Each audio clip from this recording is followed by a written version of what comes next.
Let's start out with a little size comparison. In the middle, we've got the Orcatorch T20pro.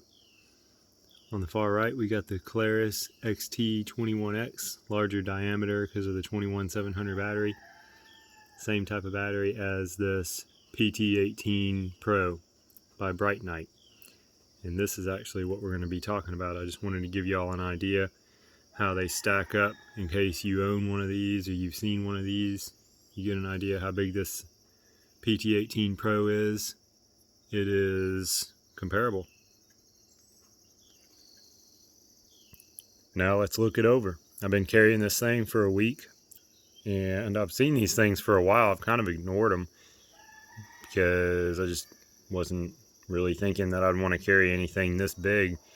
But I'm really glad that I went ahead and took this in, because once you put this in the pocket, it really is comfortable. It's slender. That is the good thing about the 18650.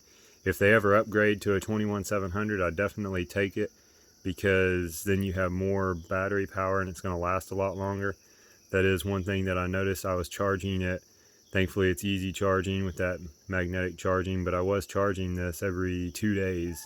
And I'm kind of spoiled now because I've got so many things with the 21700 in it and the 26650, and I'm having to charge those lights every 4 or 5 days. So you are charging this a little bit more often.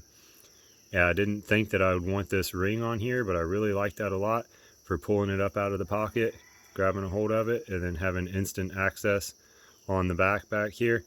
That's a really comfortable carry. I've been using that ring on there, that I guess you'd call it a tactical ring or whatever, but I'm not tactical. I'm just using stuff that makes me enjoy things more, you know, and it makes it more comfortable.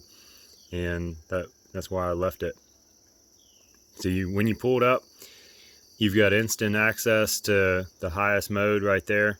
You can do momentary by pressing just a little bit, or you can press it all the way and make it stay on. Once it's on, then you can use this button here to adjust it and drop the level down and throttle through the different levels. You can also reach up here at that front button and do the same thing. You can throttle through.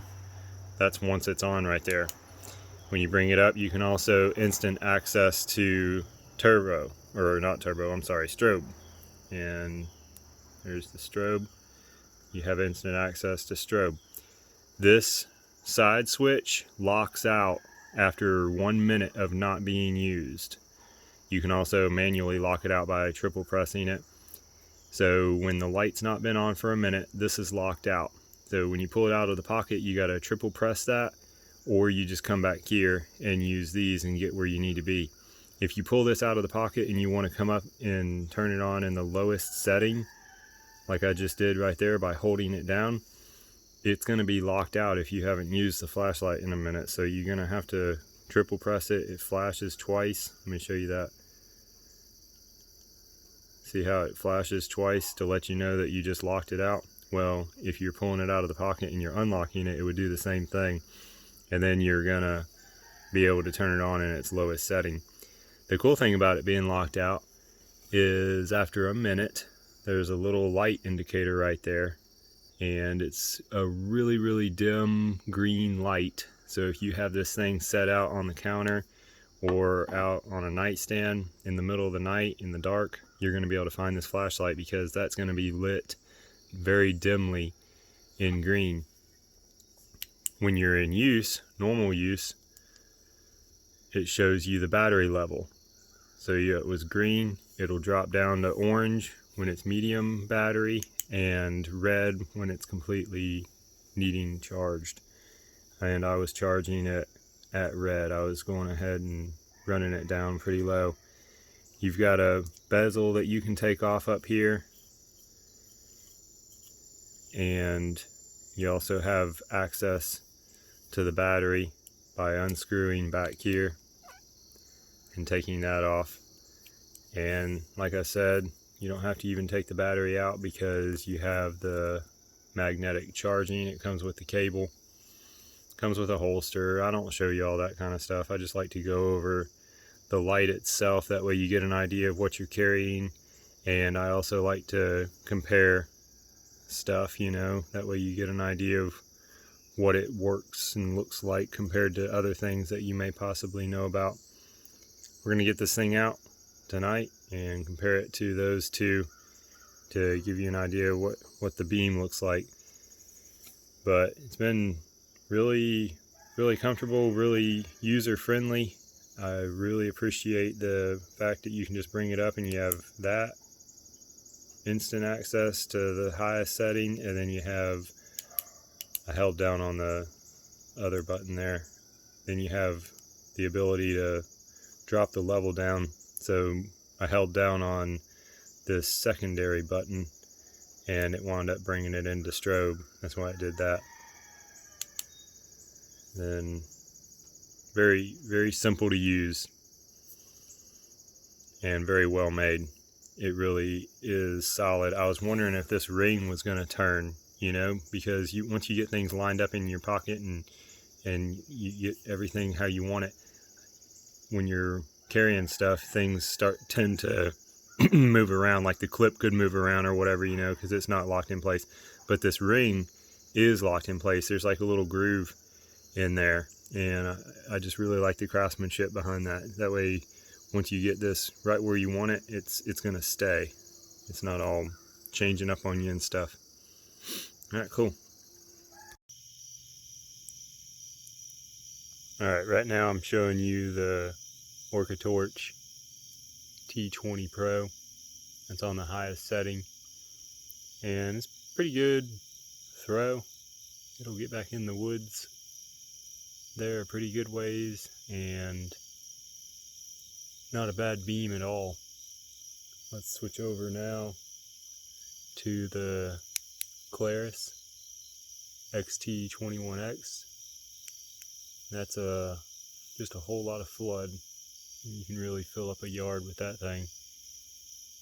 That is a lot of light, and it goes back in the woods, but it's not throwing back in there as far. And I have noticed that with this XT21X, it's putting out so much light that the battery, even though it's a 21700, it burns through it pretty quick, especially running on turbo, obviously. And then here is the Brinyte PT18pro, and it's a nice combination. You can get back in the woods back there, and you also have a lot of spill, so it's going to be able to take care of filling up a yard. Let's go ahead and show you the different light levels. We'll back down to the lowest setting.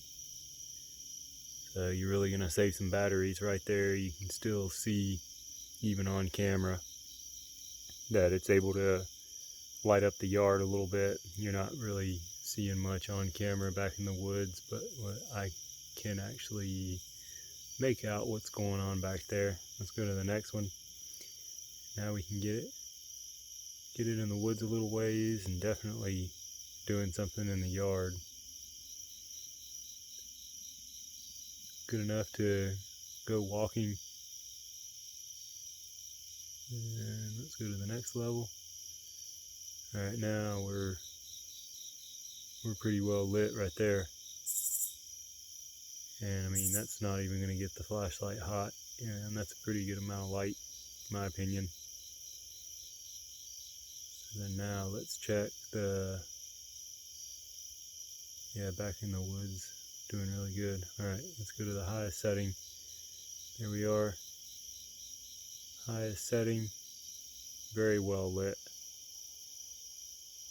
That's a whole lot of light. So, pretty pleased with it. And, it's running. Been running it all day today and still showing green. We've got plenty of battery left in this thing, and I've been using it quite a bit, showing it to people and letting them hang out with it and see it at work. So, as always, I'm going to let you all know if anything changes with this thing, and I'll come back in a month or so and do an update review and just let you know what I think about it and how I like it after even more usage, to give you a further opinion, an opinion beyond the opinion. Thank y'all for watching.